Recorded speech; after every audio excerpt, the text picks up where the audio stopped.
बदलते वक्त से इंसान का घबराना कैसा, कल किसी और का था और कल किसी और का होगा। एक बार फिर से आप लोगों का स्वागत है एसके स्टडी जर्नी में। आज हम लोग घात और घातांक को देखेंगे। जैसे यहाँ पे आप लोग देख पा रहे हैं घात एवं घातांक। घात को इंग्लिश में पावर और घातांक को एक्सपोनेंट कहते हैं। जैसे यहाँ पे एक नंबर लिख रहे हैं,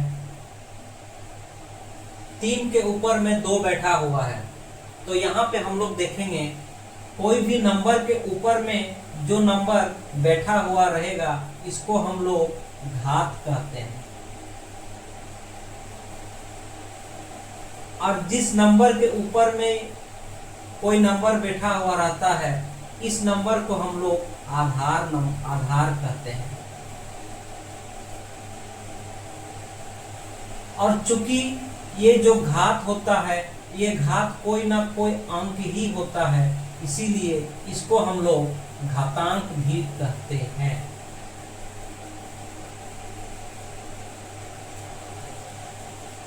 यहाँ पे 2 टर्म है, पहला आधार और दूसरा घात या घातांक। तो यहाँ पे समझ में आ गया होगा। कभी भी इस प्रकार का क्वेश्चन आएगा, कोई भी नंबर पर अगर ऊपर में कोई नंबर बैठा हुआ रहेगा इसका मतलब होता है 5 के ऊपर में 2 बैठा हुआ है, इसका मतलब 5 को हम लोग 2 बार लिखेंगे और बीच में गुना चिन्ह देंगे, तो इसका अर्थ हो जाएगा 25। इसको भी गुना करेंगे तो 25। उसी प्रकार अगर 2 में ऊपर में 3 बैठा हुआ है तो इसका अर्थ यही हुआ कि 2 को 3 बार गुना करना है, और जब इसको गुना करेंगे तो हमें 8 प्राप्त होगा। यहाँ पे एक नंबर देखते हैं, जैसे 3 के ऊपर में 5 बैठा हुआ है, इसका अर्थ हुआ 3 को 5 बार लिखना है और आपस में गुना चिन्ह देते हुए जाना है। यहाँ 3 को 5 बार हम लोग लिखें और इसको जब गुना करेंगे तो हमें क्या मिलता है, 3 तिया 9, 9 तिया 27, 27 तिया 81, 81 तिया 243। ये हो गया हमारा आंसर।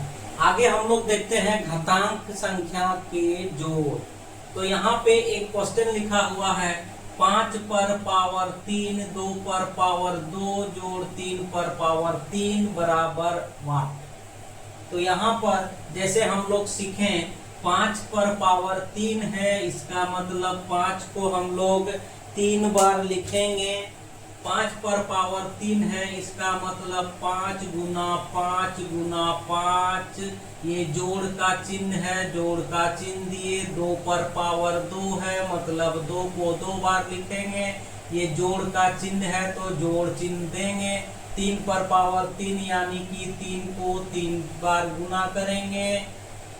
अब हम लोग देखते हैं 5 को 3 बार गुना करने पर 125 मिलता है। जोड़ का चिन्ह है, जोड़ का चिन्ह देंगे। 2 को 2 बार गुना करेंगे, 2 दूनी 4। जोड़ का चिन्ह है, जोड़ देंगे। 3 को 3 बार गुना करेंगे, 3 तिया 9, 9 तिया 27। अब इस सब को जोड़ देंगे तो हमें कितना मिलता है वो देखेंगे। 7 4 11 और 5 16 के 6 हाथ में रहा 1 2 और 2 4 और 1 5 और 1, ये हमको प्राप्त हुआ। अगर इसको सॉल्व करेंगे तो यहाँ पे 156 निकलेगा। इसी प्रकार हम लोग एक आगे दूसरी क्वेश्चन को देखते हैं। यहाँ पे एक क्वेश्चन हम लोग देख रहे हैं, 5 पर पावर 4 घटाओ 3 पर पावर 3 घटाओ 4 पर पावर 2। तो इसको हम लोग कैसे बनाएंगे? जैसे यहाँ पे हम लोग देख रहे हैं 5 पे ऊपर 4 बैठा हुआ है, यानी कि 5 को हम लोग 4 बार गुना करके लिखेंगे। घटाव का चिन्ह है, घटाव का चिन्ह देंगे, 3 के ऊपर 3 है यानी कि 3 को 3 बार लिखेंगे, घटाव का चिन्ह है, घटाव लिखेंगे, 4 के ऊपर 2 पावर है यानी कि 4 को हम लोग 2 बार लिखेंगे।